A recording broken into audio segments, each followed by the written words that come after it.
Hi folks, I'm Judd. I'm an astrologer and this is my global forecast for April 2011. We have a unique situation in the heavens astrologically, something I've never seen and I've never heard of. We have a situation where throughout the month there's at least 4 planets in Aries at any given time, and sometimes 6, and Aries is the sign of new beginnings. Aries is the sign of initiation. Just in the last couple of months, so much has changed, and the world's reacting. The world's reacting geophysically, the world's reacting politically, environmentally, socially, culturally, and in many ways we're seeing the end of contemporary religion. We're seeing the end of old-fashioned attitudes towards power. The days of the coal stations and the nuclear power stations are over. Sensible people are putting their money into sun and wind. Problem is, throughout the month we've got Mercury retrograde in Aries. There's going to be lots of words, there's going to be lots of talking. None of it's going to make sense and none of it's going to be clear. There may be lies. And we're not going to start getting a clarity on the global picture until the end of April, at the earliest. Mercury's retrograde till the 23rd of April. The new moon on the 3rd of April is right on top of Jupiter, right opposite Saturn.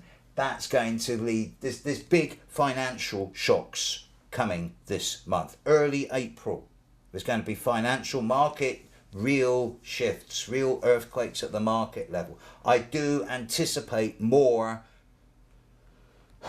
major shocks. I'm not convinced we've seen the end of the earthquakes of this year. If there's going to be more earthquakes, it's going to be sooner rather than later, and the astrology does say that the next couple of weeks, early April, is prime.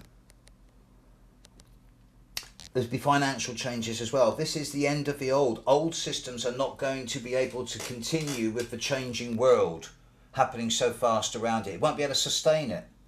And one of the offshoots of this will be the end of corporate profit and capitalism as we've known it.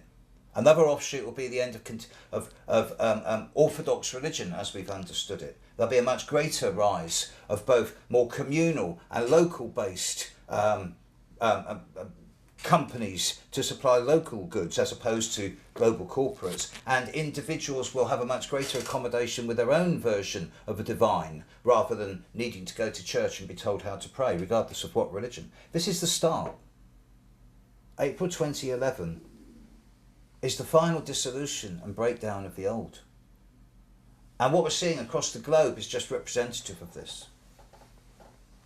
As we get into the second week of May, we will start to see a degree more consolidation coming in. And as we get into June, we will start seeing new growth patterns emerging.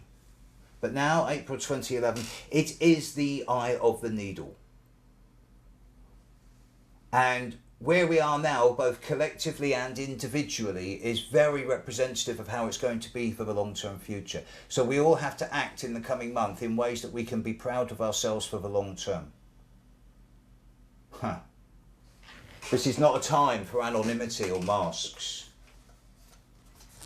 This is a time for us all standing up for ourselves and taking responsibility for our lives, for our actions, and for the ways we make our individual worlds work.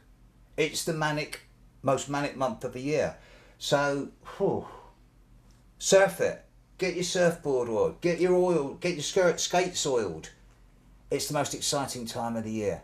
This is the time to begin. This is the time to initiate. Whatever you do now, you can throw long-term fishing lines into the future. Begin, start, make things happen. Most powerful time of the year. Use it or lose it. Have a great month.